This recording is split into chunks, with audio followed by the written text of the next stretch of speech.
시청자 여러분 안녕하십니까. 7월 1일 금요일 뉴스가 있는 저녁 문을 열겠습니다. 나토 정상회의를 마치고 오늘 돌아온 윤석열 대통령 앞에 장관 후보자 거취 문제라는 숙제가 곧바로 대두되고 있습니다. 정치자금법 위반 혐의로 검찰 수사를 눈앞하게 된 김승희 보건복지부 장관 후보자에 대해 민주당은 물론 국민의힘 내부에서도 회의적인 분위기가 가시화되고 있습니다. 민주당은 각종 관련 의혹이 늘어나고 있는 박순애 사회부총리 겸 교육부 장관 후보자 역시 반대 입장을 분명히 하고 있죠. 이 와중에 진작에 인사청문회를 통해 장관 후보자들을 제대로 검증했어야 하는 국회는 다음 주라도 정상적으로 문을 열지 아직 단언하기 어려운 상황입니다. 여야 의원과 함께 잠시 뒤에 얘기 나눠보겠습니다. 먼저 오늘의 주요 뉴스 윤보리 앵커가 전해드립니다. 윤석열 대통령이 나토 정상회의 참석 등을 위한 첫 순방 일정을 마치고 귀국했습니다.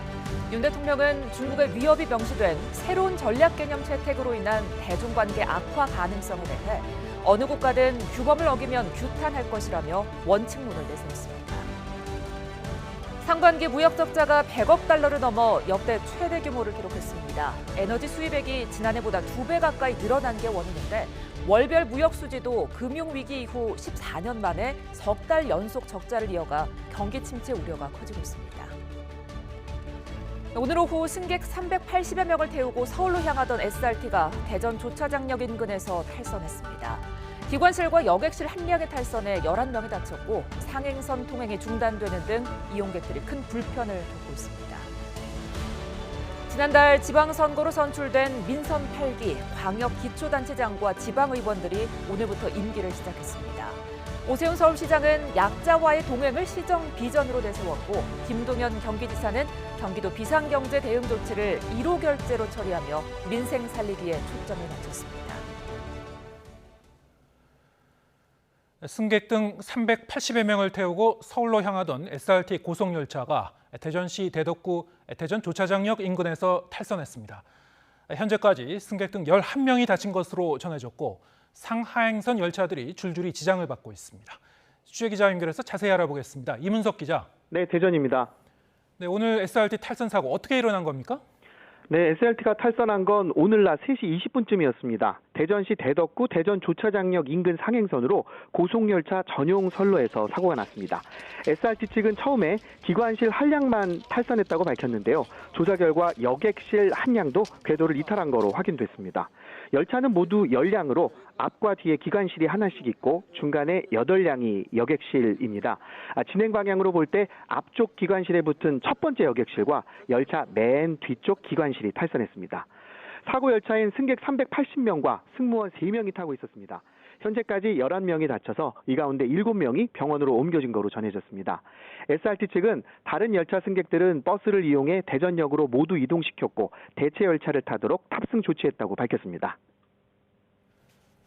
네, 열차가 탈선하는 원인은 확인이 됐습니까? 아직까지 사고 원인은 밝혀지지 않았습니다. SRT 관계자는 현장 수습이 우선이고 사고 원인은 이후에 이뤄질 거라고 말했습니다. 아직은 열차가 자력으로 이동이 가능한 상태인지조차 파악되지 않는다고 했습니다. 다만 기관사의 사고 신고 내용이 확보됐는데요. 운행 중에 진동이 느껴져서 비상정지를 했다고 전했습니다. 이번 사고로 하행선 열차 통행은 별 지장이 없는 상황이지만 사고 열차가 맡고 있는 상행선 고속선로가 통행이 중단된 상태입니다. 철도 당국은 사고 수습이 끝날 때까지 무궁화호 등이 다니는 일반 선로로 서울 방향 KTX를 우회해 지나게 하고 있습니다. 하지만 SRT의 경우 일반 선로로는 수서역과 연결되지 않아서 하행선 고속선로를 빌려 운행하느라 일부 하행선 열차들까지 지연 운행되고 있습니다. 오늘 금요일이라서 열차 이용객이 많은 상황인데요. 한국철도는 복구 작업에 상당한 시간이 걸릴 거로 예상된다며 고속열차 이용 예정인 분들은 다른 교통수단을 권장한다고 공지했습니다. 지금까지 대전에서 YTN 이문석입니다. 그런가 하면 오늘 오전 서울 도심에서는 건물이 흔들린다는 신고가 접수돼 입주민 1000여 명이 긴급 대피하는 소동을 빚었습니다. 냉각팬이 부서진 것 외에 큰 문제는 없어 대피령은 3시간 만에 풀렸지만 입주민들은 놀란 가슴을 쓸어내려야 했습니다. 안동중 기자가 현장을 다녀왔습니다. 서울 도심의 고층 건물 주변이 출입 통제선으로 막혀 있습니다. 주변 차량과 행인의 접근을 차단한 채 화재 진압 장비를 장착한 소방관들이 건물 내부로 진입합니다. 오늘 오전 10시 25분쯤 서울 종로구에 있는 고층 건물에서 진동이 느껴졌다는 신고가 동시다발적으로 접수됐습니다. 건물이 흔들린 현장입니다. 지하 7층, 지상 20층 규모의 대형 빌딩인데 신고를 받고 출동한 소방당국은 혹시 모를 위험에 대비해 전원 대피령을 내렸습니다. 갑자기 떨어진 긴급 대피령에 상가와 오피스텔에 입주한 주민 천여 명은 물건을 챙기거나 불을 끌 새도 없이 급히 건물을 빠져나와야 했습니다. 안내 방송이 나와가지고 대피를 하라고 계단으로 훈련을 하나 그렇게 생각을 했어요. 4명이 구조대의 도움을 받아 대피하긴 했지만 다친 사람은 없었습니다. 좀 당황하긴 했는데 그렇게 걱정하는 분위기는 아니었어요. 소방당국과 지자체가 정밀 점검에 나선 결과 옥상에 있던 대형 냉각팬이 부서진 게 건물 흔들림의 원인이었던 걸로 밝혀졌습니다. 옥상의 냉각탑으로 쓰이는 쿨링타워가 9개가 있습니다. 그중에 1개의 쿨링타워의 날개가 부러져가지고 그런 사고가 있었던 시기하고 진동이 있었던 시기가 어느 정도 일치하는 것을 확인했고요.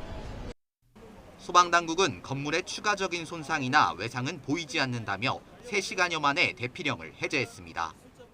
구조안전 전문가들 4분과 함께 현장을 자세히 한번 들여다봤습니다. 그래서 추가로 다른 어떤 이상 징후, 위험 징후는 없는 것으로 판단이 되고 있습니다. 종로구는 이 건물이 매년 안전진단을 받아왔다면서 노후화된 장비가 있으면 교체하겠다고 밝혔습니다. YTN 안동준입니다. 충남, 서산 등 중부지방 곳곳에 내린 폭우는 비닐하우스가 잠기고 다리와 제방이 무너지는 곳곳에 큰 피해를 남겼습니다. 급하게 복구 작업은 시작됐지만 예전 상태로 돌아가기까지는 오랜 시간이 걸릴 거로 보입니다. 양동훈 기자가 보도합니다. 대민 지원을 나온 군인들이 배수로를 가득 메운 흙을 일일이 퍼냅니다. 중장비가 들어올 수 없는 곳이다 보니 직접 사람 손으로 치워야 합니다. 군인들이 발벗고 나서준 탓에 한시름 덜었지만 비에 잠긴 비닐하우스 작물들은 살리기 어렵습니다. 우선 종견이 물을 많이 먹어서 썩어버려요.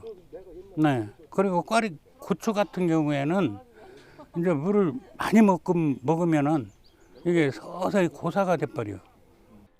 쏟아진 비로 다리가 무너지면서 자동차가 빠졌던 아찔한 사고 현장. 자동차는 견인됐지만 무너진 다리는 손도 못 대고 있습니다. 쏟아진 비에 토사가 쓸려 내려가면서 다리 한쪽이 완전히 무너져 내렸습니다. 다리 곳곳에 균열이 가고 휘면서 아예 새로 지어야 하는 상황입니다. 시간이 좀 걸리더라도 새로 현재 기준에 맞게 설치는 좀 할 거고요. 그동안 뭐 이동에 불편한 거는 뭐 가도라든가 임시 교량이라든가 이런 걸로 해서. 불어난 빗물을 견디지 못하고 제방이 무너져 내린 저수지입니다. 빗물에 휩쓸린 흙더미가 논을 덮었고 저수지가 텅텅 비면서 앞으로 농사에 차질을 빚게 생겼습니다. 이 농민들은 이게 저수지로 인해서 이제 앞으로는 물을 댈 수가 없어요. 여기는 담소라 이 밑으로는 이제 물을 댈 수가 없어요. 1시간에 최대 105.4mm 비가 퍼부은 중부 지역 곳곳에서 피해가 속출했습니다. 다급하게 복구 작업이 시작됐지만 물폭탄이 망가뜨린 곳들을 제대로 복구하려면 시간이 한참 걸릴 거로 보입니다.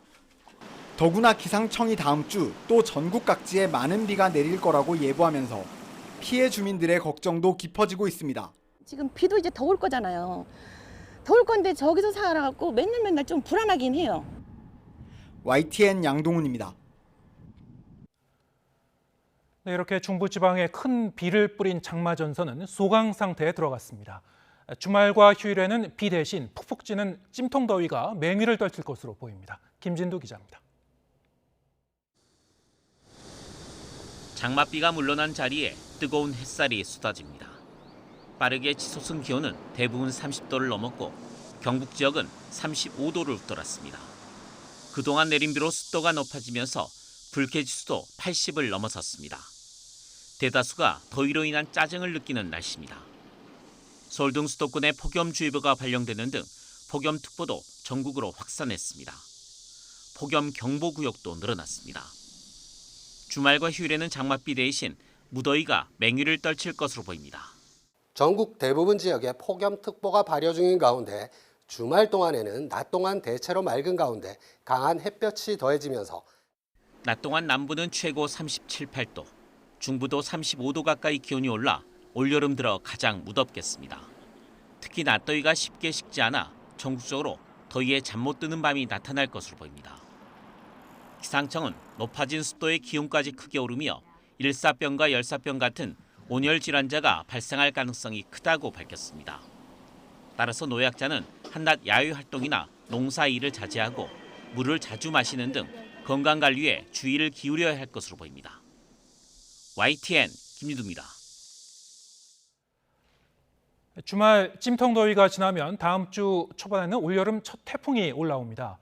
남부와 제주도가 직접 태풍의 영향권에 들 것으로 예상돼 비바람 피해가 우려되고 있습니다. 정혜윤 기자의 보도입니다. 필리핀 부근에 두 개의 강한 저기압 형태의 소용돌이가 보입니다. 3호 태풍 차바와 4호 태풍 에얼입니다. 3호 태풍은 중국에 상륙하지만 4호 태풍은 다음 주 초반 제주도 남쪽을 거쳐 대한해협을 통과할 것으로 보입니다. 예상대로라면 제주도와 남부지방은 태풍의 직접 영향권에 들게 돼 올여름 첫 태풍으로 기록됩니다. 남해 수온이 낮아 북상하며 태풍 세력을 유지하지 못할 가능성도 있지만 그래도 강한 비바람을 동반해 경계가 필요합니다. 많은 양의 수증기가 유입됨으로 인해서 많은 강수 그리고 이동 경로와 근접한 제주도와 남해안을 중심으로 해서는 바람이 매우 강하게 나타날 것으로 예상을 하고 있습니다.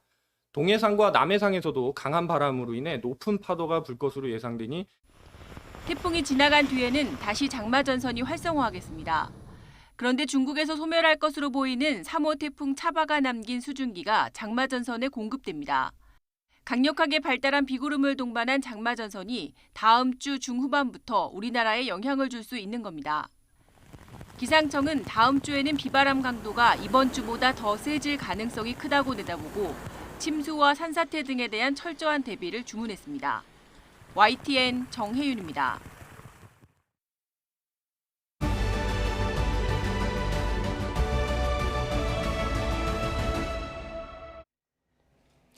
윤석열 대통령이 북대서양조약기구 나토 정상회의 3박 5일 일정을 마치고 귀국했습니다. 전용기한 간담회에서 대중관계 악화 우려에 대한 질문이 나왔는데요. 윤 대통령은 어느 국가든 규범을 반하면 규탄할 뿐이라며 보편적 원칙을 내세웠습니다. 박서경 기자입니다. 나토 정상회의에서는 중국의 위협이 명시된 새로운 전략 개념이 채택됐고 우리 입장에서는 대중관계가 다시 숙제로 떠올랐습니다.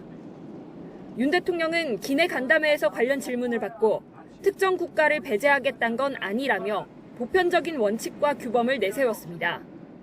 우리가 추구해야 하는 가치, 또 이런 보편적인 규범, 이것을 따르는 것이 중요하고 거기에 위반된 어떤 행위가 있을 때는 우리가 함께 규탄하고 제재하고 일본과의 관계에 대해선 과거사와 양국 미래 문제를 한 테이블에 놓고 같이 풀어가야 한다고 했습니다. 공식 일정만 16개, 가장 의미 있었던 일정으론 4년 9개월 만에 열린 한미일 정상회담을 꼽았습니다. 새 정상이 북핵 대응을 위한 군사적 안보 협력 체계에 합의를 봤다는 겁니다. 상당 기간 동안 중단됐던 어떤 군사적인 안보 협력 이런 부분들이 다시 재개가 되는 것이 바람직하다는 그런 원칙론에 저희가 합치를 봤다고 할 수 있습니다. 본 행사인 나토 정상회의에서는 우크라이나 사태가 거론됐고 북핵 강경 대응, 한반도 긴장 관리가 필요하다는 입장이 있었다고 밝혔습니다. 안보만큼이나 중점을 뒀던 경제 외교에 대해서는 자신감을 보였습니다. 윤 대통령은 각국 양자회담에서 한국 원전이 세계에서 가장 값싸고 안전하고 신속한 시공을 할 수 있다고 강조했다고 말했습니다. 또 우크라이나 사태로 방위산업에 관심 있는 국가가 많았는데 우리나라와 연구개발을 함께하고자 희망하는 경우가 많았다고 전했습니다. 부산 세계박람회 유치에 대해서도 각 국가의 산업 성과를 가장 잘 홍보할 수 있는 곳이 한국이라는 점을 만나는 정상들에게 늘 언급했다고 밝혔습니다. 윤 대통령은 각국과 경제 안보 분야에 대해 큰 틀에서 공감대를 이뤘습니다. 출발선의 선셈인데 후속 논의를 통해 구체적인 성과를 낼 수 있을지가 첫 다자 외교 성패를 가를 것으로 보입니다. YTN 박서경입니다. 윤석열 대통령이 귀국하면서 국회 인사청문회를 거치지 않은 공직 후보자들 임명을 강행할지 관심이 쏠리고 있습니다. 여당 내부에서도 우려하는 김승희 보건복지부 장관 후보자 거취는 고심을 거듭할 것으로 보이는 가운데 김승겸 합동참모본부 의장 후보자 임명은 조만간 재가할 것으로 보입니다. 정현우 기자입니다. 윤석열 대통령은 나토 정상회의를 마치고 귀국하는 길 기내 간담회에서 김승희 보건복지부 장관 후보자, 박순애 교육부총리 후보자 임명을 비롯한 국내 현안엔 말을 아꼈습니다. 일단 오늘은 국내 문제는 서울에 돌아가서 좀 파악을 해보고 답변을 하기로 하고. 인사청문 보고서 재송부 시한을 넘겼지만 귀국 당일 임명을 재가하진 않았습니다. 특히 김승희 후보자에 대해선 중앙선관위가 국회의원 시절 정치자금 유용 의혹 수사를 검찰에 의뢰하자 여당에서도 강한 우려가 나오는 것을 고려한 것으로 보입니다. 아마 실무자의 실수는 있는 것 같은데 어찌됐든 모든 책임은 국회의원이 지는 것이기 때문에 지금 현재 그런 수사가 의뢰되고 된 것은 상당히 적절하지 않다고 생각을 합니다. 민주당은 두 후보자와 관련해 인사 대참사로 국민의 인내심을 시험한다며 자진 사퇴하거나 윤 대통령이 지명을 철회해야 한다고 연일 공세를 이어갔습니다. 무자격자의 무청문 통과 꿈도 꾸지 마십시오.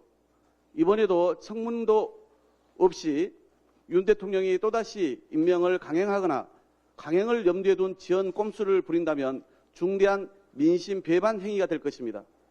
김 후보자 측은 인사청문 준비단을 통해 정치자금을 고의로 유용한 적 없다고 반박하면서 정면 돌파 의지를 드러냈습니다. 윤 대통령 지지율은 지난주보다 4%포인트 낮아진 43%까지 내려왔는데 부정평가 이유로 인사 문제란 응답이 가장 많았습니다. 악화하는 여론의 검찰 수사 대상이 된 김승희 후보자 거취는 고심할 수밖에 없지만 국회 공백이 길어진다면 박순애 후보자 임명은 밀어붙일 가능성도 거론됩니다. 여기에 북핵 위협 등 안보 상황을 고려해 김승겸 합참의장 후보자 임명도 인사청문회 없이 재가하기로 가닥을 잡은 것으로 알려지자 야당은 반발했습니다.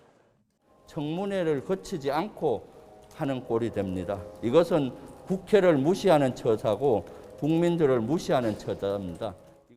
야당이 7월 임시국회를 단독 소집하며 인사청문회를 요구하는 상황에서 임명 강행이 반복된다면 여야 대치 국면은 좀처럼 풀리지 않을 거란 우려가 나옵니다. YTN 정현우입니다. 당내 갈등의 중심이 선 국민의힘 이준석 대표가 윤석열 대통령을 깜짝 마중했습니다.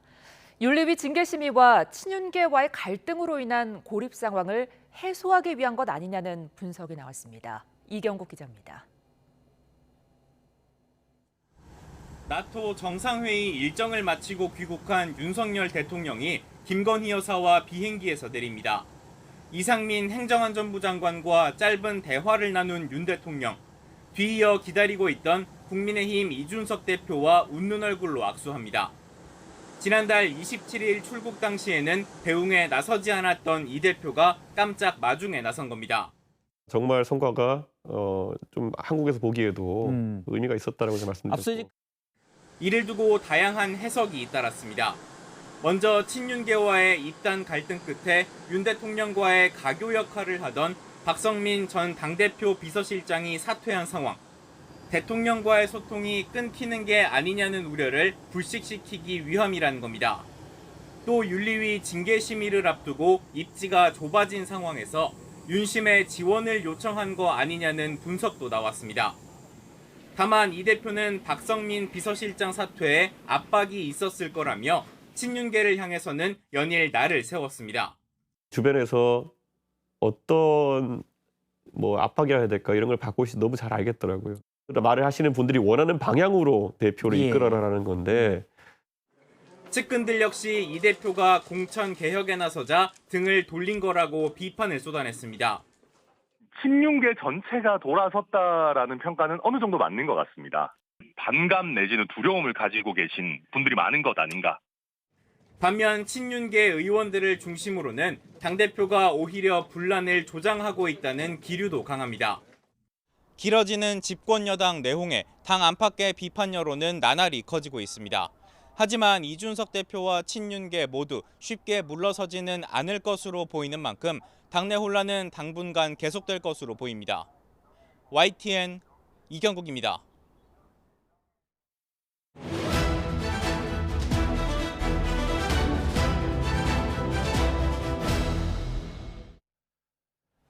네, 정치가 있는 저녁 정가는 오늘은 국민의힘 박수영 의원 그리고 더불어민주당 신현영 의원 두 분 모셨습니다. 자, 어서 오세요. 예, 안녕하십니까. 네.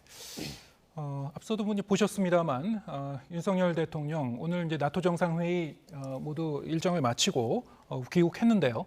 워낙이 이 세계 질서가 이제 급변하는 그런 그 상황에서 열린 그런 나토 정상회의여서 뭐 기대와 우려가 이제 교차하는 그런 상황이었던 것 같습니다. 이번 이제 해외 순방의 성과 두 분은 어떻게 평가하시는지 차례로 여쭤보겠습니다. 예, 대통령께서 취임하시고 딱 한 달 반밖에 안 됐는데 이 나토에서 큰 장이 열린 것이거든요. 나토 회원국 30개국, 그다음에 이번에 새로 신청한 스웨덴, 핀란드까지 32개 나라, 한국, 일본, 호주, 뉴질랜드가 이제 업적으로 참가를 했고, 그래서 총 36개 나라의 정상들을 만날 수 있는 소중한 기회였다고 생각을 합니다. 네. 그 성과는 일단 우리 안보 측면에서 볼 때 그동안에 문재인 정부 5년 동안 망가졌던 우리 외교를 정상화시켜서 한미동맹, 한일동맹, 한EU동맹 같은 자유민주주의를 기저로 하는 가치동맹, 이걸 다시 확인했다는 점이 크고요. 경제적으로 대통령께서도 말씀하신 것처럼 이 방산, 원전, 그리고 많은 국가들이 반도체 공장 하나 지어달라, 배터리 공장 하나 지어달라 이런 식으로 얘기를 했다는 거 아닙니까? 그러니까 외교적으로 상당한 성과를 낼 수 있는 토대를 일단 만들었다, 이렇게 보고 싶습니다. 네, 신 의원님. 예, 첫 번째 순방인 만큼 한미일 정상회담을 하면서 앞으로의 그런 협력을 강화한다는 면에서 네. 의미가 있다고 생각을 합니다. 다만 그 해외 순방 과정에서 발생했던 좀 굴욕적인 부분들이 있었죠. 나토 사무총장과의 그런 미팅 대기를 하다가 취소된다거나 핀란드 대통령과의 뭐 이렇게 미팅이 또 취소되기도 하고 한미 또는 한일 정상회담은 이루어지지 못한 부분들, 이런 부분에 있어서는 좀 아쉬운 부분이 있다라고 말씀을 드리겠습니다. 또한 나토에 참석하신 그 의미를 한번 다시 되새겨 볼 필요가 있는데요. 지금 이렇게 세계적으로 경제가 안 좋은 상황에서 우리가 정말 앞으로는 러시아 그리고 중국과의 경제 교류는 어떻게 할 것인지, 이런 것들은 윤석열 정부가 치우치는 외교를 하면 안 된다. 이런 부분에서는 앞으로의 그런 외교적인 더 노력을 균형감 있게 하기 위해서 어떤 대안이 있는지 궁금하다는 말씀을 드리고요. 또 무엇보다도 주목받았던 우리 김건희 여사님, 외모와 또 패션이 상당히 글로벌하게도 인정을 받았습니다. 윤석열 대통령보다도 더 많은 그런 관심을 받은 게 아닌가 싶긴 한데요. 저는 개인적으로 그 의료인이기 때문에 대한민국의 성형 기술은 상당히 뛰어나다라고 생각을 합니다. 그러면서 해외에서도 그 누구보다도 떨어지지 않는 그런 외모와 또 패션으로 K뷰티를 평가받았다는 것, 긍정적으로 생각을 합니다. 그래서 자잘한 흠집 내기를 하시기보다는 180석에 달하는 제1야당답게 좀 쿨하게 대통령의 외교를 인정해 주셨으면 좋겠다, 이런 생각이 듭니다. 아무리 그래도 뭐 타지마을 가느라고 공군 2호기를 불러들였다든지, 또는 대통령도 없는 체코 프라하를 방문했다든지, 혼밥을 8끼나 했다는 중국 방문, 이런 거에 비해서는 훨씬 더 성과가 있는 게 아니었냐, 이렇게 생각이 듭니다. 뭐 첫 번째 순방이니까요. 그런 면에서 의미가 있다라고 쿨하게 말씀을 드렸다는 거 미리 말씀드립니다. 예, 알겠습니다. 자, 이렇게 그 해외에서 굵직한 이 외교 행사에 이제 대통령이 참석할 때는 국내에 이제 이 지지율 측면에서 보면은 좀 반등할 수 있는 측면도 있다고 그러던데요. 이번 주 윤석열 대통령의 이제 국정 운영 그 지지율 추이를 보면은 오늘 이제 갤럽 조사 결과가 나왔죠. 오히려 좀 하락하는 그런 추세를 보였어요. 네, 어떻게 보셨습니까? 아마 하락한 부분이 외교 이런 부분이 아니라 제가 보기에는 경제 위기 때문이 아닌가. 지금 국민들이 밥상 물가 때문에 굉장히 어려움을 많이 겪고 계시지 않습니까? 네. 유가도 올랐고 뭐 생필품들이 전부 올라가지고 경제적으로 매우 어려운 상황인데, 이 문제를 우리가 해결할 수 있는 국내적인 요인이 아니거든요. 러시아와 우크라이나에 관한 전쟁 때문에 많은 물가들이 올라가고 있는 상황에서 이걸 잡기가 쉽지 않아서 이런데 저는 이 지지율에 일비할 필요는 없다 이렇게 봅니다. 오히려 지금보다 지지율이 더 낮아지더라도 뭐 교육개혁, 행정개혁, 연금개혁, 노동개혁 같은 현안개혁을 더 추진하면 지지율이 떨어질 거거든요. 그럼에도 불구하고 개혁을 추진해야 된다. 지지율에 일희일비할 필요 없다. 문재인 대통령께서 지지율만 믿고 개혁을 하나도 안 하셔서 이게 전부 넘어왔거든요. 전기료, 가스료 전부 인상이 지금 되고 있지 않습니까? 이런 것들을 그냥 방치할 게 아니라 지지율 떨어지더라도 할 일은 하셔야 된다. 이렇게 생각합니다. 예, 저는 박수현 의원님께서 말씀하신 그 경제 문제 공감을 합니다. 네. 특히 그 지금 윤석열 정부가 지지율이 떨어지는 이유가 아직은 초반이지만 너무 이전 정부를 남탓만 하고 있는 거 아니냐, 그래서 무능한 거 아니냐 이런 국민적 우려도 있습니다. 그래서 윤석열 그 정부 평가에 대한 직무 수행의 부정 평가 이유를 보면은요, 인사 문제가 가장 크고요. 그 다음에 경제 민생 살피지 않는 거. 그 다음에 독단적, 일방적, 그리고 경험 자질, 그런 무능 이런 순서로 지금 여론조사에서 나타나고 있는데 지금 우리 66년 만에 그런 올해 6월까지 무역 적자가 최악이라는 기사도 있습니다. 그만큼 글로벌하게도 경제가 어렵지만 지금 우리 새로운 정부가 얼마나 민생 경제를 잘 챙기고 있느냐 그런 면에서의 국민적 우려가 있는 것이 지지율에 반영된 게 아니라는 생각이 들고요. 또 권성동 원내대표도 이렇게 필리핀으로 부재하신 이 한 주간이었습니다. 이 동안에 정말 인사 문제도 또 여러 가지 장관 후보자의 문제 이런 것들이 빨리 해결되어야 된다라는 부분에 있어서 국민적인 걱정 그리고 정부에 대한 질타가 이렇게 여론조사에 반영된 게 아니냐라는 생각을 해봅니다. 네.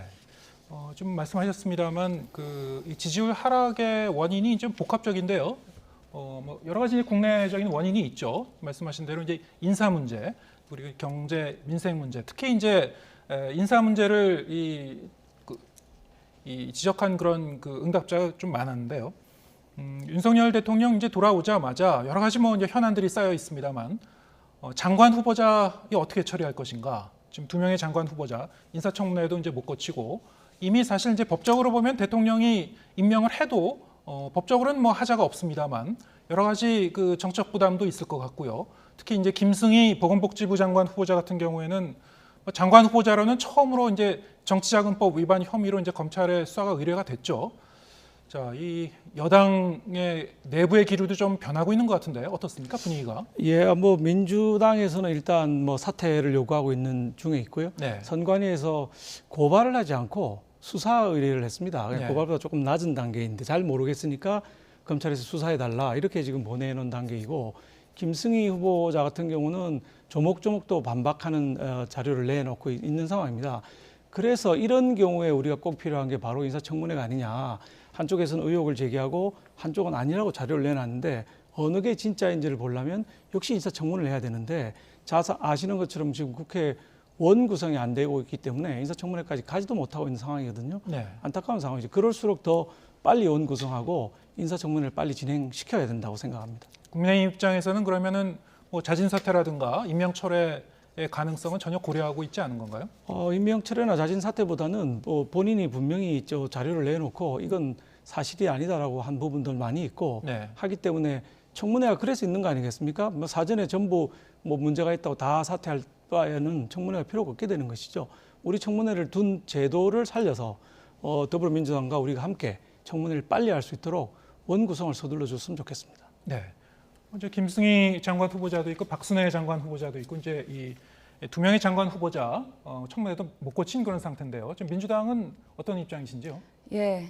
그 누구보다도 사실 김승희 장관 후보자를 문제점을 지적하고 있는 게 또 저희입니다. 그렇기 때문에 김승희 후보자부터 말씀을 드리면 여러 가지 해명 자료를 내고 있지만 그 해명이 적절하지 않고 사실이 아니거나 근거를 제시하지 않고 변명에 일관하고 있는 것들이 많이 있습니다. 그래서 만약에 인사청문회를 하게 되면 인사청문회 하면서 이제 공식 자료를 저희가 받을 수가 있거든요. 네. 그럼 더 많은 부분들이 드러나게 되고 그렇게 되면 오히려 지금 지명한 후보자들이 더 망신살이 더 커지지 않을까에 대한 우려가 있습니다. 그런 면에서는 윤석열 대통령께서 빠른 결단을 하는 게 저는 더 좋지 않을까라는 생각을 하는데요. 실례로 이전에 문재인 정부 때 김근식 전 의원의 사례를 보면 정치 자금에 대한 위반 사항을 빠르게 대통령실에서 확인을 선관위에 했고 위법 사항이 있다라고 했을 때 이 임명 철회를 곧바로 진행을 했습니다. 근데 저희가 확인해 본 바로는 지금 윤석열 대통령실에서는 선관위에 이 김승희 후보자에 대한 사실 확인도 안 했습니다. 아직까지 이렇게 문제가 되는 분들에 대해서 빠르게 대응하지 않고 검증하지 않았다는 거에 대한 상당한 유감이 있고요.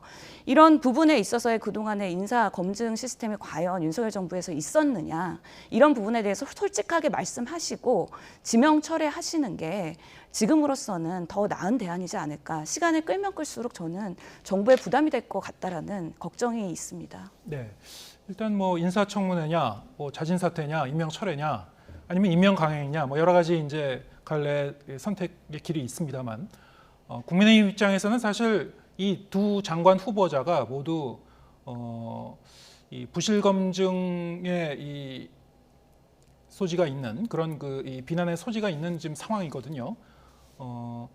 어떻습니까? 이제 이 7월이라도 이제 빨리 인사청문회를 열어서 그래도 이제 제대로 좀 검증을 받아보고 CCBB를 가려보자, 뭐 이런 입장이신 것 같은데요. 그 아까도 제가 말씀드린 것처럼 어느 후보를 내놔도 깨끗한 사람은 찾기가 어렵습니다. 그건 네. 저희 정부 때뿐만 아니라 문재인 정부 5년도 마찬가지였거든요. 누구든 문제가 있다고 시비가 걸리고 하는데 청문회를 통해서 해명이 되면 임명하는 것이고 거기서도 계속 문제가 된다고 밝혀지면 임명을 안 하는 것이거든요. 그럼에도 불구하고 그런 기회조차도 갖지 않고 바로 뭐 이렇게 사퇴를 하라, 자진 사퇴를 하는 건 정치적인 공세에 불과하지 국회가 국회 역할을 해야 될 거 아닙니까? 네. 청문회라는 제도가 있기 때문에. 그래서 원구성 협상을 빨리 하고 인사청문회를 하자라는 거에 동의를 하고요.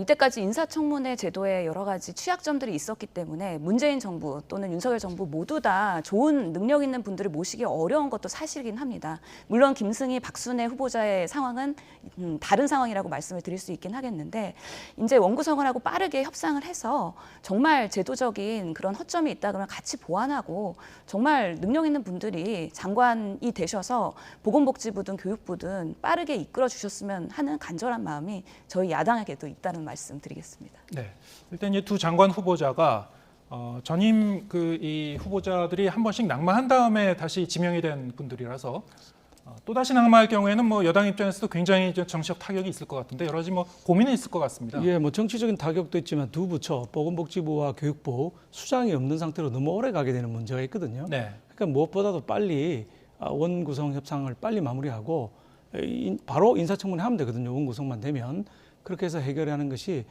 지금으로서는 최선의 방법이 아닌가 이렇게 생각이 듭니다. 내일 이제 권성동 국민의힘 원내대표가 이제 돌아오고 지금 주말에 이제 여야 간에 뭔가 이제 협상을 하셔야 될 것 같은데요. 어떻습니까? 이제 원구성 협상, 뭐 극적인 타결의 좀 가능성 기대해봐도 되는 건가요? 아니면 지금 뭐 표면적으로 보면 사실 접점을 찾기 어려울 것 같은데 어떻습니까? 원구성은 뭐 사실 굉장히 간단한 겁니다. 더불어민주당에서 조건만 안 다시면 됩니다. 원구성을 하겠다고 하시면서 조건을 지금 달고 있거든요. 네. 사개특위 구성하자. 그다음에 우리 검수완박에 대한 그 헌재의 권한쟁의심판 청구한 거를 취하해달라. 이 두 가지 조건이 있습니다. 저는 원구성이라는 것은 국회가 작동하기 위해서 반드시 필요한 조건입니다. 그게 없으면 국회는 없는 거나 마찬가지 국회의 존재 이유를 규정하는 것이 원구성인데 이거를 하면서 조건을 건다는 게 잘 이해가 안 가고 원은 구성해놓고 조건은 또 따로 논의해야지 원구성하는 거에다 조건을 거는 거는 정말 맞지 않는 일이라고 생각하고 그것 때문에 지금 자꾸 늦어지고 있는 거거든요. 조건만 처리하시면 내일이라도 원구성 가능합니다. 네, 신 의원님. 예, 뭐 지금 사실은 여당이 된 국민의힘이 국회를 결국에는 일하는 국회를 만들 의지가 있느냐에 대해서 상당히 의문이 드는 부분인데요. 권성동 원내대표께서 필리핀 대통령 취임식에 출국을 하시지 않으셨습니까? 4박 5일간 부재하셨는데요. 사실은 취임식 하시고 그다음에 뭐 의원 방문해서 회의하시고 그런데 필리핀에서 왜 이렇게 4박 5일 동안 오래 계셨는지 그 일정을 좀 공개하셨으면 좋겠다는 생각이 들고요. 국회가 이렇게 공전하고 있고 아무런 일을 못하고 있는 상황이 민생 경제 위기에서는 정말 국민 여러분께는 송구할 수밖에 없는 상황입니다. 빠르게 다음 주라도 의장 선출부터 해서 원구성하는 거에 여러 의지를 좀 보여주셔야 된다고 생각이 들고요. 더불어민주당은 이번에 대선 그리고 지선 패배를 하면서 정말 국민들께 여러 가지 말씀드리면서 모든 것을 양보하겠다. 그러면서 한덕수 총리 인준 그리고 지선 전에 우리가 추경을 통과를 했습니다. 그리고 법사위원장까지 양보를 했고요. 또 오늘 2시에 본회의 소집 요구서를 취소했습니다. 지속적으로 양보하고 있습니다. 앞으로도 계속 양보할 거라는 말씀 드리겠습니다. 여당께서 조금 이렇게 의지를 가지고서 국회를 일할 수 있도록 좀 주도해 주시면 감사하겠다는 말씀 드립니다. 여러 번 이제 저희가 계속 보도를 해드리고 있습니다만 시청자분들을 위해서 다시 한 번만 제가 이제 부연 설명드리면요. 지금 이 두 가지 조건이라는 것이 이제 사법개혁특별위원회 구성, 그것이 이제 이른바 이제 한국형 FBI 중대범죄수사청 구성을 위한 어떤 그런 후속 논의죠. 이른바 이제 검수완박 법안에. 또 하나는 이제 역시 이제 검수완박 법안과 이제 관련된 그런 후속 이런 여러 가지 이제 관련된 그 사안이겠는데요. 이 헌법재판소에 이제 권한쟁의 심판 청구를 하신 부분, 이게 이제 이 관련 법안에 이제 이 국회 통과 과정에서 민영배 의원의 이제 탈당 문제라든가 이런 것에 어떤 법적인 절차의 정당성에 문제 제기를 하는 그런 부분인데, 자, 이 두 가지 부분에 대해서 지금까지 국민의힘 측은 두 가지 다 여기에 대해서 이제 동의할 수 없다.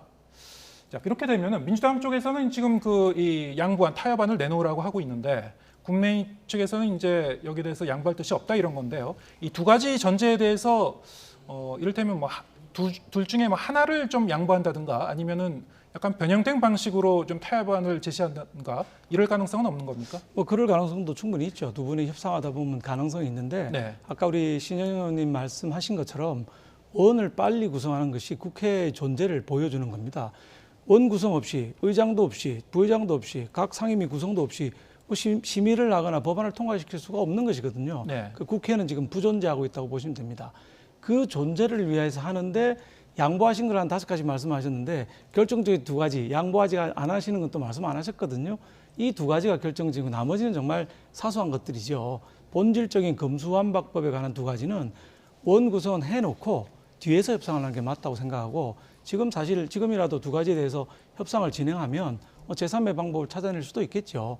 그러나 근본적으로는 원 구성을 바로 하겠다는 이런 합의, 그다음에 정신, 그런 의지가 필요한 시점이라고 생각을 합니다. 저희는 총리 인준이 사소하다고 생각하지 않고요. 또 이렇게 어려운 민생 상황에서 추경 통과를 지선을 정말 불리한 걸 알면서 통과한 것 사소하지 않다고 생각합니다. 그리고 법사위원장은 더더욱이 사소하지 않고 너무나 절박한 마음에서도 우리가 결단을 할 수밖에 없었다라는 말씀을 드리거든요.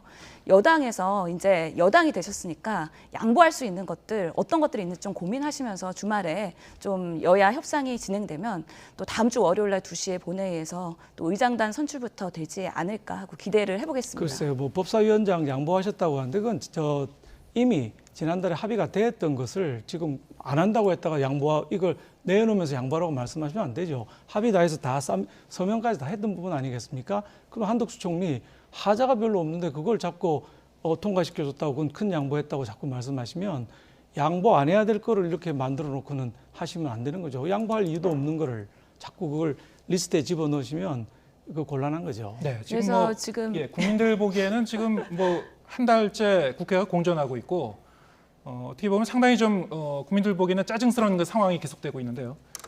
주말에 좀 여야가 정치력을 발휘해서 좀 극적인 타협이 좀 이루어졌으면 좋겠습니다.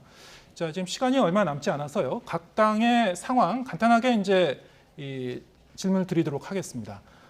여당은 지금 상황이 당 내부 사정이 좀 상당히 좀 어수선한 그런 측면이 있죠. 네. 오늘 이제 윤석열 대통령이 귀국할 때 이준석 이 당대표가 원래는 일정이 없었다고 하는데요. 이제 공항에 나갔어요. 그러면서 이제 환하게 웃는 그런 모습도 볼 수가 있었는데 사실은 지금 윤리위원회를 앞두고 여러 가지 좀 그 당대표 입장에서는 좀 심각한 상황 같습니다. 지금 당 분위기는 어떻습니까? 윤리위 때문에 지금 대통령 만나러 갔다 이런 얘기들 하시는데 네. 사실은 윤리위에 대통령께서 관여하실 수도 없고 하시지도 않을 겁니다. 윤리위는 독립된 기관입니다. 윤리위에서 이제 7월 7일 얼마 남지 않았죠? 7월 7일 날 팩트에 기초해서 윤리가 독립적인 판단을 내리지 않겠나 이렇게 생각하고 다들 지켜보는 심정으로 있고요. 다만 윤리라는 게 사법기관하고는 다릅니다. 사법기관은 엄격한 증거주의, 그다음에 공소시효 문제 이런 게 있지만 윤리는 그런 건 없이 정말 윤리에 위반했느냐, 품위를 손상했느냐 이걸 판단하는 기관이기 때문에 7월 7일 날 가부간의 결정이 나고 결정이 나면 이제 조용해져야 한다고 생각합니다. 네, 다음 주가 이제 또 한 번 이제 국민의힘 입장에서는 운명의 한 주가 될 것 같은데요. 잘 지켜보겠습니다. 민주당은 지금 이 이른바 이제 97그룹 의원들이 이 한 명 한 명 이 당권 도전을 선언하고 있고요. 여전히 이제 이 이른바 이제 어대명이다 뭐 이런 얘기도 있고 이재명 의원의 이제 당권 도전은 거의 이제 기정사실화돼가는 그런 분위기인 것 같은데요. 어제죠 보면은 좀 이렇게 눈에 띄는 뉴스가 하나 있었습니다. 호남 지역 의원들이 집단으로 이제 결의문을 이제 발표한 게 있었죠. 호남이라고 하면 이제 민주당 입장에서는 뭐 이 어떤 가장 이제 중요한 그 지지 기반이라고 할 수 있을 것 같은데 이 결의문 이 내용이 보면요, 뭐 내로남불 그리고 책임 정치 부재를 극복하기 위한 새로운 리더십을 요구하는 그런 내용이다. 사실상 이재명 의원의 이 당대표 출마를 반대하는 그런 내용을 담고 있다는 해석도 나오고 있는데요. 민주당 내부의 분위기가 어떻습니까 지금? 예, 뭐 지금 다양한 지금 당권 도전 후보들이 새롭게 나오고 있기 때문에 더불어민주당으로서는 앞으로 전당대회를 통해서 또 앞으로의 민주당의 미래와 방향을 설정하는 데 있어서 그렇게 건전하면서도 경쟁을 할 수 있는 시스템이 구축되지 않을까, 나름 흥행 요소가 될 거라는 긍정적인 판단을 하고 있습니다. 그런 면에서 97세대라고는 우리 재선 의원급 의원들이요, 많이 앞으로 미래의 민주당을 견인을 어떻게 할 건지에 대한 치열한 토론과 함께 지지자들과 국민들께 이런 호소를 할 거라고 보고요. 또 이재명 의원의 경우에는 나오지 말라고 하면 더 나오고 싶은 게 사람의 심리기도 합니다. 그래서 그런 목소리가 커질수록 더 나오는 명분이 생기지 않을까라는 생각이 들기 때문에 앞으로 많은 후보들이 5, 6명 이상이 지금 당권을 도전하는 데 있어서 7, 8월 민주당의 또 이제 재건하는 모습을 국민 여러분께 보여드리겠다. 그리고 그런 적합한 인물이 선택될 수 있도록 지금 전당대회 준비위원회에서 열심히 룰을 만들고 있다라고 말씀드리겠습니다. 네, 뭐 앞으로 이제 몇 주 안에 대진표가 좀 더 구체화될 테니까요. 네, 주목해 보겠습니다. 오늘 말씀 여기까지 듣겠습니다. 국민의힘 박수영 의원 그리고 더불어민주당 신현영 의원과 함께했습니다. 고맙습니다.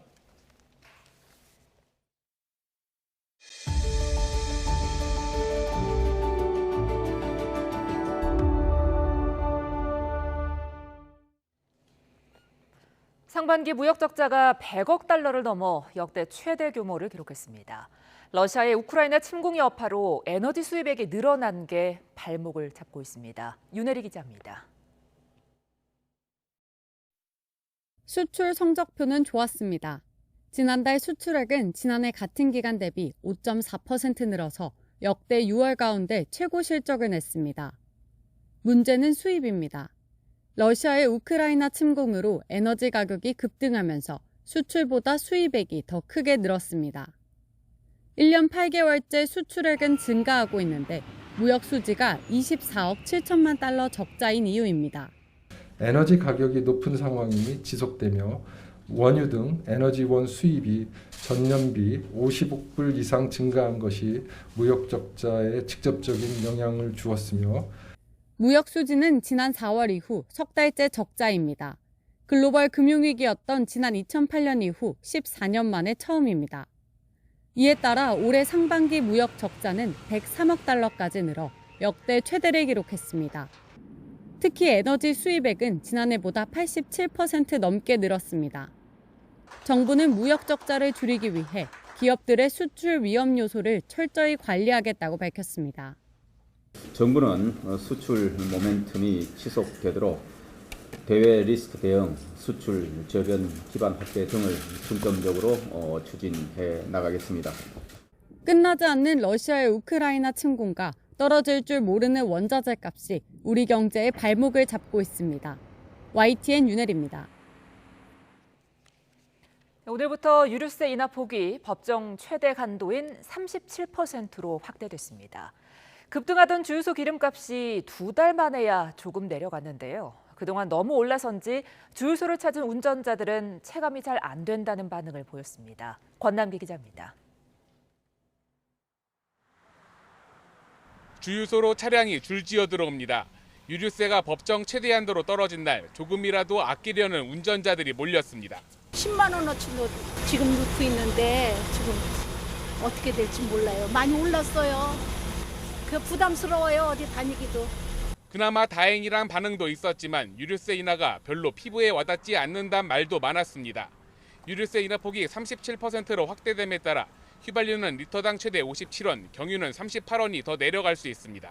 글쎄 그 제한된 폭에서 내려줘 봐야 뭐 우리의 큰 도움은 안 될 것 같고요. 뭐 어떤 세제에 대한 전폭적인 재검토가 있어야 될 것 같습니다. 이번 유류세 37% 인하로 휘발유와 경유 가격은 거의 2달 만에야 떨어졌습니다. 지난 5월 1일 유류세 30% 인하 뒤 잠깐 내려갔다가 지금까지 쭉 오른 겁니다. 기름값 신기록 행진도 일단 멈췄습니다. 정부는 유류세 인하 효과를 최대한 끌어올리겠다는 계획이지만 관계기관 합동 석유시장 점검단을 통해 주 2회 이상 전국 순회 주유소 현장 점검을 집중 실시하고 일반 주유소 대부분은 개인 사업자라 가격 인하를 강제할 수는 없는 노릇입니다. 국제 유가가 최근 내림세를 보이는 건 그나마 다행입니다. 특히 경유 가격 같은 경우에는 최근 이번 주에 들어서 대략 한 $9 정도 떨어졌기 때문에 앞으로도 빠르게 우리 국내 시장에도 6%대 물가가 점차 현실로 다가오는 가운데 정부는 이번 유류세 37% 인하로 기름값 대응 카드를 거의 다 써버린 셈이 됐습니다. YTN 권남기입니다. 미국의 연방준비제도가 주로 참고하는 물가지표의 상승세가 다소 주춤해졌지만 미국 소비자들이 지갑을 닫고 있어 경기 침체 우려가 커지고 있습니다.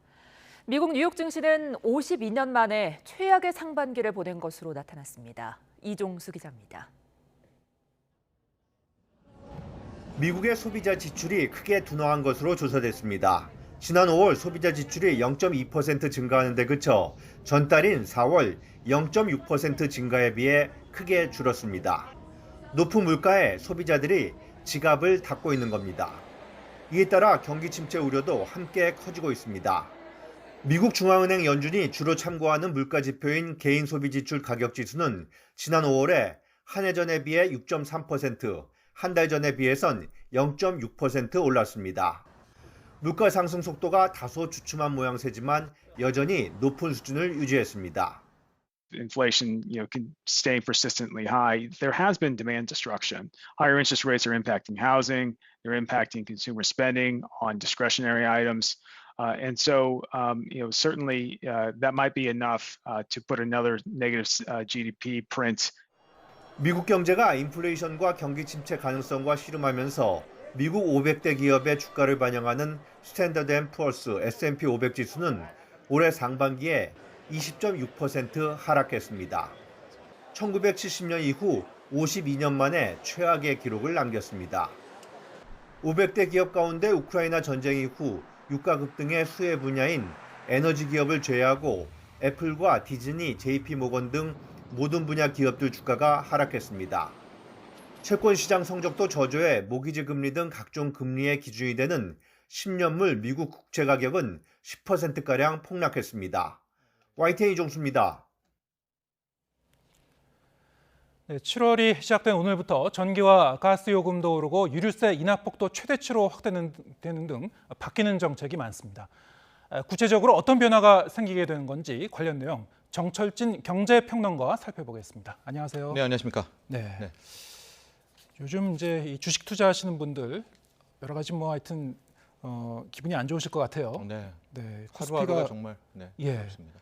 불안하실 것 같은데 오늘도 이제 코스피가 장중 한때 2,300선 아래로 이제 떨어졌고 연저점을 이제 경신했습니다. 이게 사실은 이제 이 증시를 보면은 심리적인 마지노선 이런 것도 있죠. 네.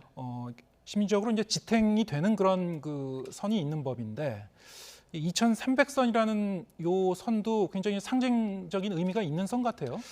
그렇습니다. 여러 가지 의미를 찾을 수가 있죠. 네. 주가 수익 비율 PBR이라고 하죠. 그게 한 배가 이미 다 깨졌기 때문에 그러니까 주가 수익 비율이라는 건 현 시점에서 우리나라 기업들을 다 청산을 하더라도 거기 나온 주가보다도 현재 이 2,300이라는 주가는 낮습니다.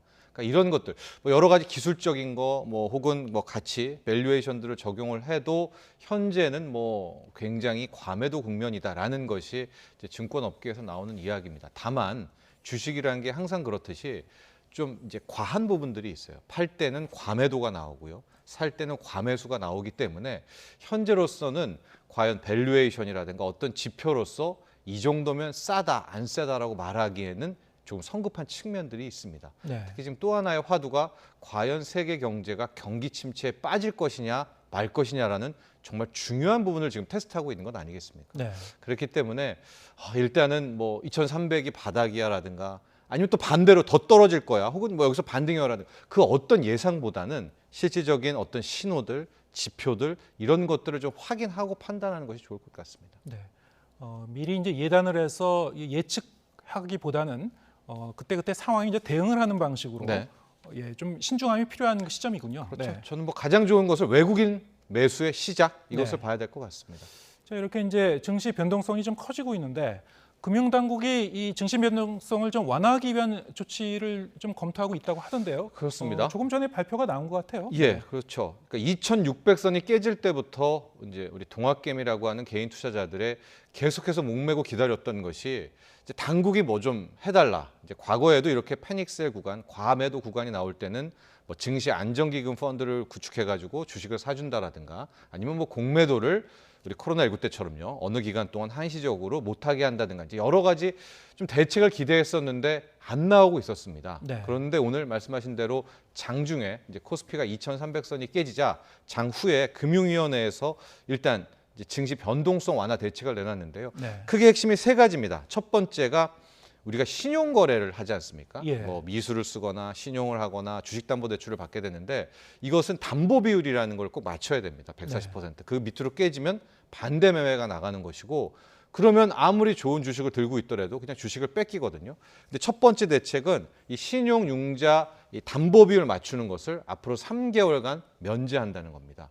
그러니까 빚투자를 가셨던 분들이 갖고 있는 종목이 지금 크게 급락하고 폭락한다 하더라도 담보 비율을 못 맞춰서 주식을 뺏기는 일은 3개월 동안 일단 막아놓겠다. 한시적으로 좀 숨통이 트이는 건가요? 그렇습니다. 네. 라는 것이고요. 이제 두 번째가 이제 기업들, 상장 기업들 입장에서 자사주를 매입하는 한도들이 정해져 있는데 네. 이걸 일시적으로 좀 풀어줍니다. 그런 것은 이제 쌀 때 기업들이 자사주를 사면서 주가 방어도 할 수가 있겠고요. 이런 측면이 있고요. 세 번째 대책이 많은 개인 투자자들이 좀 기다렸을 텐데요. 이제 공매도 특별 점검입니다. 관심이 아주 큰 부분이죠. 네, 이걸 뭐 공매도 한시적 면제였으면 훨씬 더 좋았을 한시적 제한이었으면 훨씬 더 좋았을 텐데 네. 일단 당국이 공매도 특별 점검이라고 나섰기 때문에 어느 정도 뭐 상습적으로 혹은 악질적으로 공매도를 쳤던 뭐 그런 투기 세력이 있다면 이 정도는 좀 막아낼 수 있는 효과가 있지 않을까라고 해서요.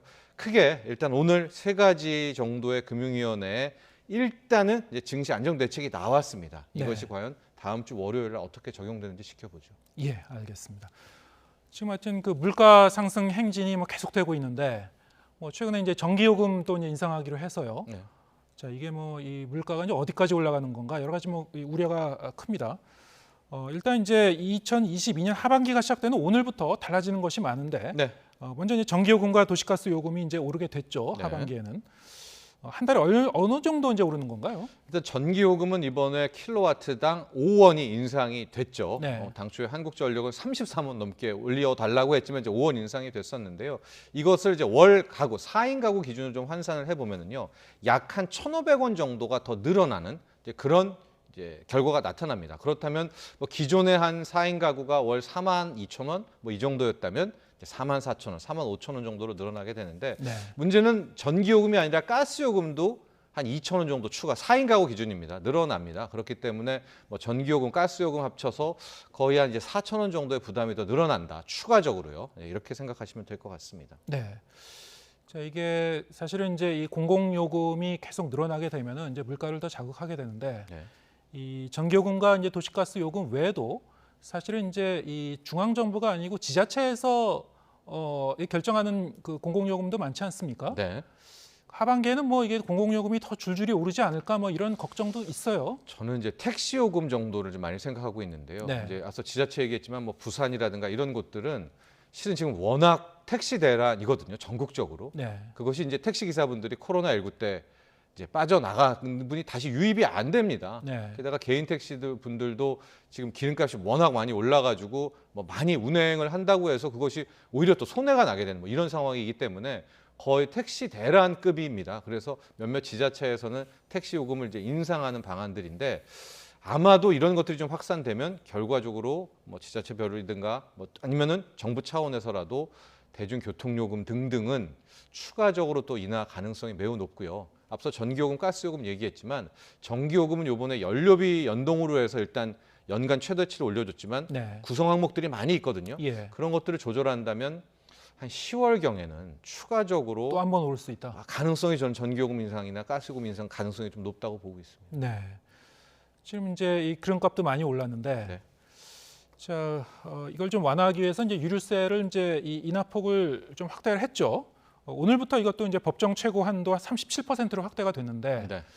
실제로 이제 주유소에 가서 기름을 넣게 되면은 체감도는 좀 다를 수 있을 것 같아요. 바로 이게 인하가 되느냐. 그렇습니다. 네. 예, 우리가 늘 말하죠. 주유소에는 재고 물량이라는 게 쌓여 있기 그렇죠. 때문에 미리 많은, 그러니까 즉 유류세 추가 인하 전에 받았던 그 재고 물량을 주유소 사장님들이 뭐 같이 이번에 인하 혜택을 줄 수는 없는 건 아니겠습니까? 예. 그래서 뭐 주유소별로 과거에 쌓아놨던 재고량이 많은 부분들은 소위 말하는 이번에 37%까지 낮춘 유류세 인하 혜택이 조금 늦게 반영될 수는 있는데요. 네. 그래서 당국이 몇 차례 좀 이야기를 했습니다. 이거 이제 7월 1일부터 하니까 바로 좀 반영해달라고 이제 요구는 했는데 네. 과연 일선 이제 주유소들에서 이걸 얼마나 잘 또 많이 반영할지는 지켜봐야 되겠습니다. 네.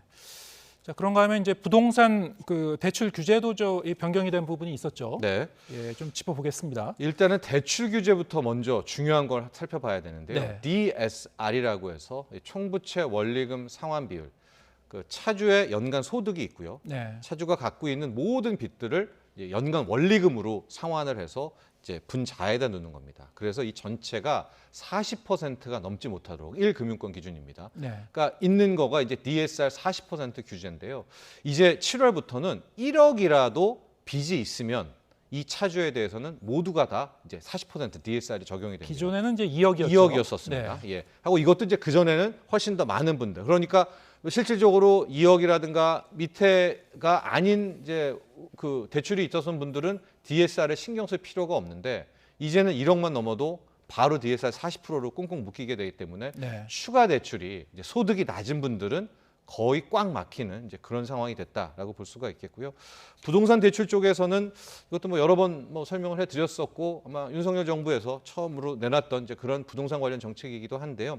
생애 최초로 집을 사는 실수요자들에 대해서는 거의 모든 대출 규제가 다 풀린다 이렇게 보면 될 것 같습니다. 네. 기존에는 생애 최초에 구매하는 실수요자 하더라도 규제 지역에 따라서 저렇게 LTV, 그러니까 집값 대비 대출 규제 비율이 좀 제약이 있었거든요. 네. 이번에는 일괄적으로 80%.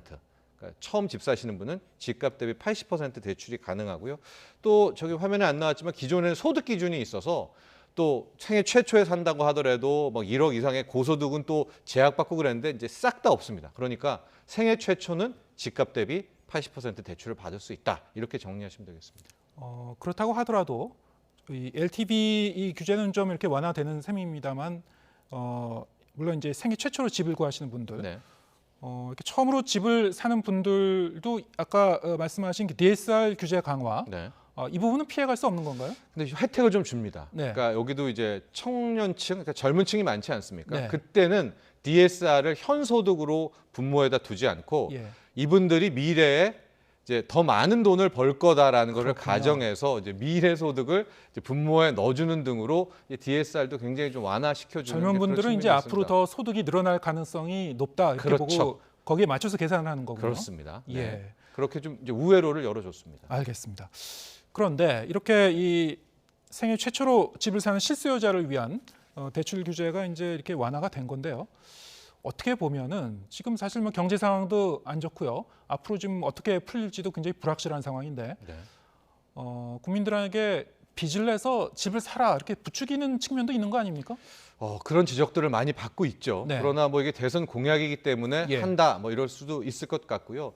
또 하나 이렇게 풀어준다라고 해도 그 효과성 측면에서는 좀 의문이 갈 수밖에 없는 게 지금 주택담보대출금리 뭐 고정금리로 가면 이제 5%대, 6%대를 만나게 되고요. 네. 아마 당장 7월에 한국은행이 또 기준금리를 인상하게 된다면 시중 대출금리 더 튀어오를 것 아니겠습니까? 예. 그러니까 실수요자 입장에서는 생애 최초 특히 이분들 입장에서는 그 이자 부담 때문에 저 LTV 집값 대비 80%의 대출을 풀로 받아서 집을 사기는 상당히 힘든 가정이겠죠. 네. 또 하나 생애 최초 분들은 어느 정도 소득이 된 분들은 상당 부분 집을 이미 산 이제 그런 경우도 많이 있습니다. 네. 그런 점들을 감안한다면 그러니까 뭐 부추긴다 이런 차원을 떠나서 실제 살까? 살 수 있을까? 이 정도 풀어줬다라고 해서 이제 그런 어떤 효과성 측면에서 이제 의문이 남아 있고요.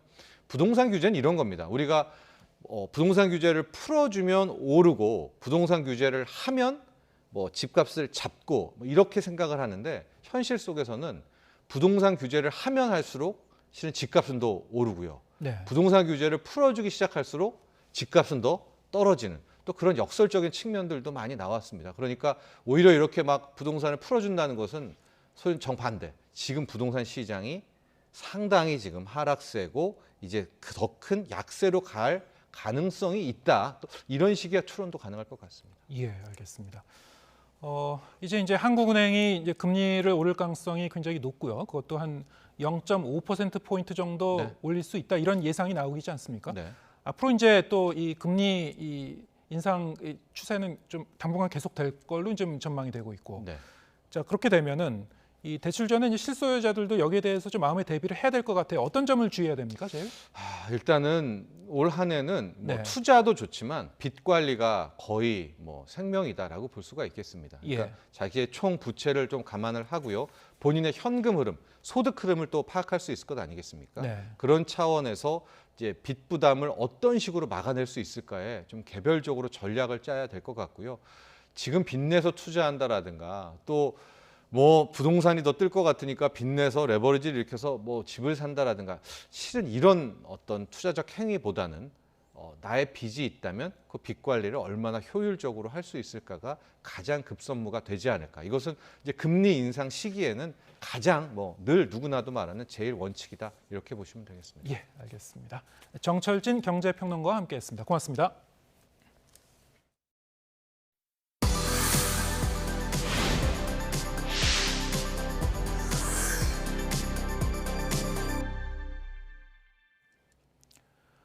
오세훈 서울시장이 네 번째 임기를 시작하며 시정 비전으로 약자와의 동행을 내세웠습니다.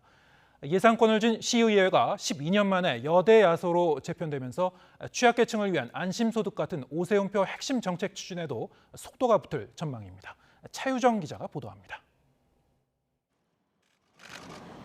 민선 8기 취임 첫날 국립서울현충원을 방문한 오세훈 서울시장이 방명록에 남긴 글귀는 약자와의 동행이었습니다.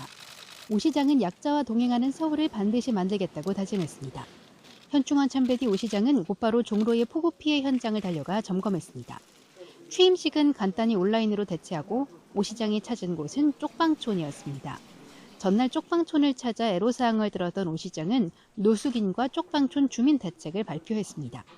선거 때부터 강조했던 약자와의 동행, 즉 취약계층 보호 정책에 주력하겠다는 의지를 강력하게 내비친 겁니다.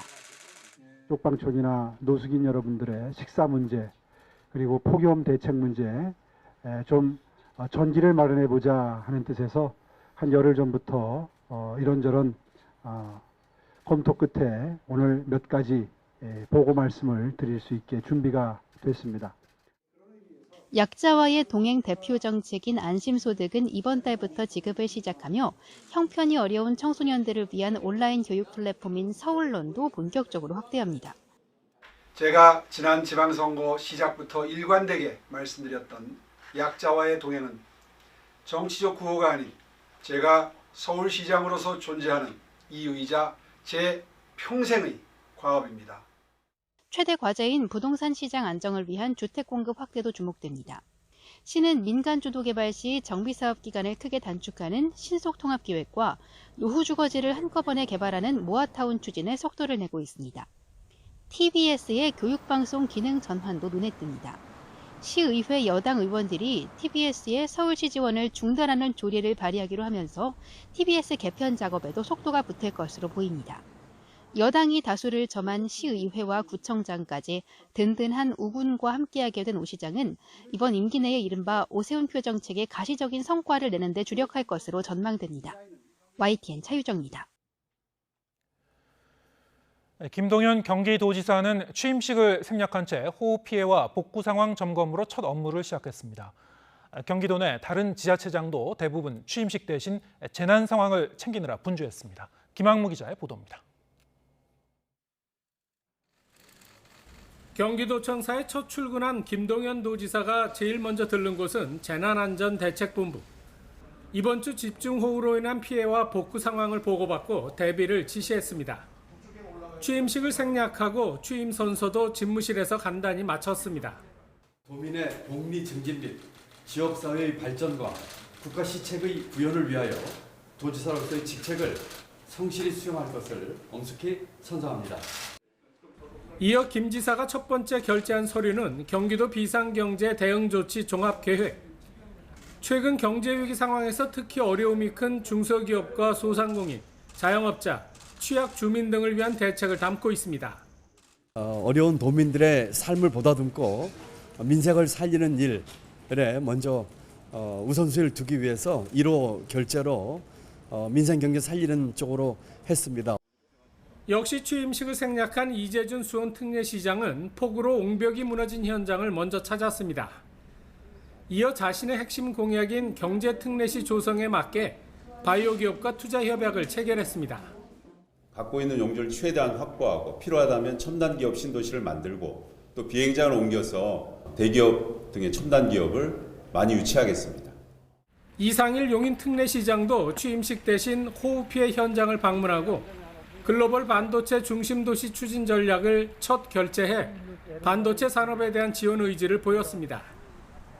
이 밖에 대부분 지자체장들은 최근 상황을 고려해 화려한 취임식 대신 민생을 챙기느라 분주한 취임 첫날을 보냈습니다. YTN 김학무입니다. 온라인에서 화제가 된 세 가지 소식을 전해드리는 오늘 세 컷.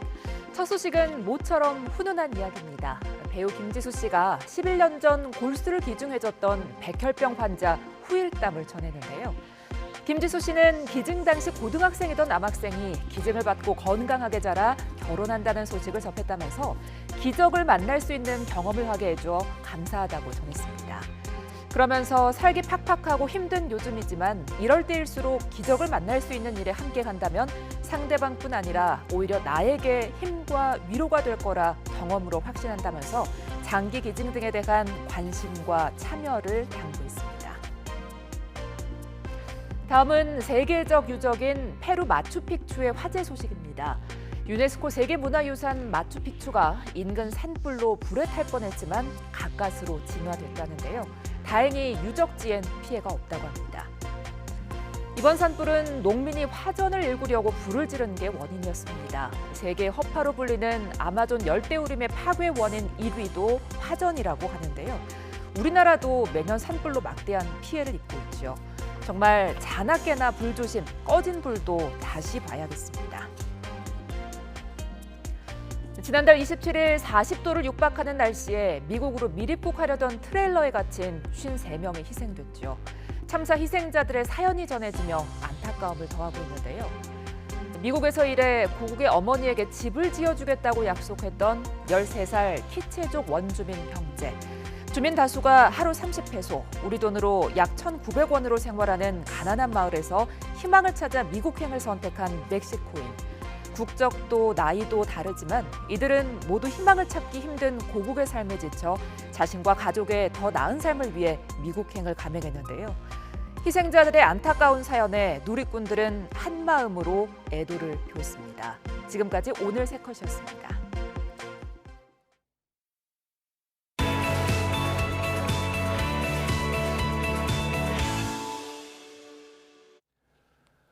곳곳에 비 피해를 몰고 온 장마는 잠시 소강 상태를 보이는 가운데 전국에 폭염특보가 확대됐습니다. 보건당국은 올해 무더위가 예년에 비해 일찍 찾아오면서 열사병과 일사병 환자가 벌써 75% 급증했다며 주의를 당부했습니다. 기정훈 기자입니다. 잔뜩 흐린 하늘에 폭우가 쏟아지더니 이번엔 무더위가 기승입니다. 특히 올해는 한 달 이상 일찍 찾아온 폭염에 열사병과 일사병 같은 온열 질환자가 크게 늘었습니다. 지난 5월 하순부터 한 달여간 더위에 쓰러져 응급실을 찾은 사람은 206명. 지난해 같은 기간 118명보다 74.6%나 많았습니다. 최근 5년 동안 만여 명, 연평균 2천여 명의 온열 질환자가 발생했고 그로 인한 추정 사망자도 매년 20명가량 됩니다. 남자가 76%로 여자보다 훨씬 많았고 연령별로 보면 50대, 60대, 40대 순이었습니다. 당연히 실외 발생이 많았는데 절반 가까이는 실외 작업장이나 논밭 등 밖에서 일하다가 발생했습니다. 온열 질환을 피하려면 물은 갈증을 느끼지 않더라도 규칙적으로 마시고 옷은 밝은 색으로 가볍고 헐렁하게 입는 게 좋습니다. 밖에 나갈 땐 모자나 양산으로 햇볕을 차단하고 가장 더운 시간엔 휴식을 취해야 합니다. 특히 땀을 많이 흘리시는 분들은 미리 소금 정제를 드시거나 또는 이제 약간 짠 음식을 미리 먹고 가시는 게 땀을 흘렸을 때 염분 소실을 막을 수 있습니다. 어지러움과 두통, 메스꺼움 같은 온열 질환 초기 증상이 나타나면 즉시 활동을 멈추고 시원한 곳에서 휴식을 취해야 합니다. 온열 질환자가 발생하면 즉시 시원한 곳으로 옮겨서 물수건 등으로 몸을 닦고 부채나 선풍기로 체온을 내리는 게 중요합니다. 환자가 의식을 잃었을 경우엔 즉시 119에 신고해 병원으로 옮기되 질식 위험이 있기 때문에 억지로 음료수를 먹이면 안 됩니다. YTN 기정훈입니다. 코로나19 유행 감소세가 주춤하면서 재유행 가능성이 커지고 있습니다. 정부는 변이 확산에 재감염 환자까지 늘고 있다며 재유행 땐 하루 최대 20만 명이 확진될 수 있다고 내다봤습니다. 이형원 기자입니다. 나흘째 만 명 안팎 확진 규모를 기록하면서 유행 정체 국면이 이어지고 있습니다. 여름철 무더위에 냉방기기를 켜둔 실내 중심의 활동이 늘면서 감염에 취약해지고 있는 데다 전파력이 큰 변이 바이러스 확산에 재감염이 잇따르고 있는 겁니다. 면역을 회피하는 변이의 검출률이 높아지고 감염을 경험하신 분들의 재감염도 늘고 있습니다. 재유행 우려가 커지고 있는데 정부는 하루 20만 명까지 감염될 수 있다고 내다봤습니다. 이런 전문가들 예측을 고려해 의료 체계를 준비하고 있다며 15만 명 안팎까지 대응하는 데는 무리가 없다고 강조했습니다. 15만을 넘거나 20만 넘거나 이런 상황이 됐을 때는 코로나 전담병상 진료에 참여를 해주셨던 그런 의료기관을 중심으로 대비할 수 있는 준비를 하고 있습니다. 정부는 확진자가 급증하더라도 동네 병원에서 안정적으로 치료받을 수 있도록 일반 의료 체계를 정비하는 데 주력하고 있습니다. 호흡기 전담 클리닉과 외래진료센터 등으로 나뉘어 있던 코로나19 진료기관을 호흡기 환자 진료센터로 일원화한 데 이어 검사와 처방, 치료를 한 곳에서 받을 수 있는 원스톱 진료기관을 10,000개 이상 확보할 방침입니다. 호흡기 진료 센터로 이제 12,000개소가 지금 이미 되고 있기 때문에 의협과 협의를 해서 가급적 이렇게 원스톱 기관으로 확대해 주실 것을 당부드리고 있기 때문에 이외에도 유행 감소세에 맞춰 6천여 개로 축소한 코로나19 병상을 7개 권역으로 묶어 배정하는 체계를 마련해 병상 부족 문제가 생기는 곳이 없도록 할 계획입니다. YTN 이영훈입니다. 북한이 코로나19 바이러스 유입 경로를 강원도 접경 지역이라고 결론 내렸습니다. 사실상 우리 측을 코로나19 전파 원인으로 지목했는데 정부는 가능성이 없다고 반박했습니다. 홍주혜 기자입니다. 북한이 지난 4월부터 급속히 전파됐다고 밝힌 코로나19 바이러스의 유입 경로 조사 결과를 공식 발표했습니다. 북한이 지목한 전염병의 최초 발생 지역은 강원도 금강군 이포리, 강원도 인제, 양구와 맞닿은 남북 최접경 지역입니다. 4월 초 강원도 금강군 이포리에서 18살 군인과 5살 유치원생이 색다른 물건과 접촉했고 코로나19 항체 검사에서도 양성으로 판정됐다는 게 북한 국가비상방역사령부의 설명입니다. 그러면서 같은 달 중순 이 지역에서 수도로 올라오던 여러 명이 발열 증상을 보이기 시작했고 이들과 접촉한 사람들 가운데 발열자가 급증했다고 밝혔습니다. 색다른 물건이 무엇인지 구체적으로 명시하진 않았지만 사실상 남쪽의 대북전단 등을 가리키는 것으로 풀이됩니다. 풍선에 매달려 날아든 색다른 물건들을 각성 있게 대하고 출처를 철저히 해명하며 발견 즉시 통보하는 전 인민적인 감시체계, 신고 체계를 강화하고 통일부는 우리 측의 전단 등을 통해 북측으로 코로나19 바이러스가 유입됐을 가능성은 없는 것으로 본다고 반박했습니다. 민간단체가 대북 전단을 살포했다고 주장하는 시기가 북측이 바이러스 최초 접촉 시기로 언급한 때보다 늦고 물체를 통한 감염은 과학적으로도 입증되지 않았다는 겁니다.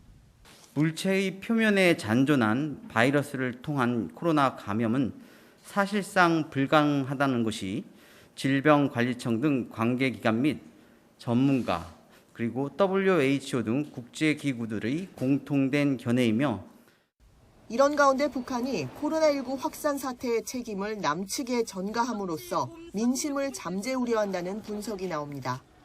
많은 주민들이 고통을 겪고 있는데 바로 이 고통의 원인이 남측에 있다라고 이제 남측의 화살을 돌림으로써 북한 내부의 불만을 외부로 돌리고자 하는 그런 의도가 작용했다고 볼 수 있습니다. 또 앞으로 대북 인도적 지원에 응할 가능성은 더 작아지고 오히려 대남 비방 담화 등으로 공세의 강도는 올릴 거란 관측도 제기됩니다. YTN 홍주혜입니다. 오늘 뉴스가 있는 저녁은 여기서 인사드리겠습니다. 잠시 뒤에는 뉴스 퍼레이드가 이어집니다. 저희는 다음 주 월요일 저녁 7시에 다시 찾아뵙겠습니다. 함께해 주신 여러분 고맙습니다.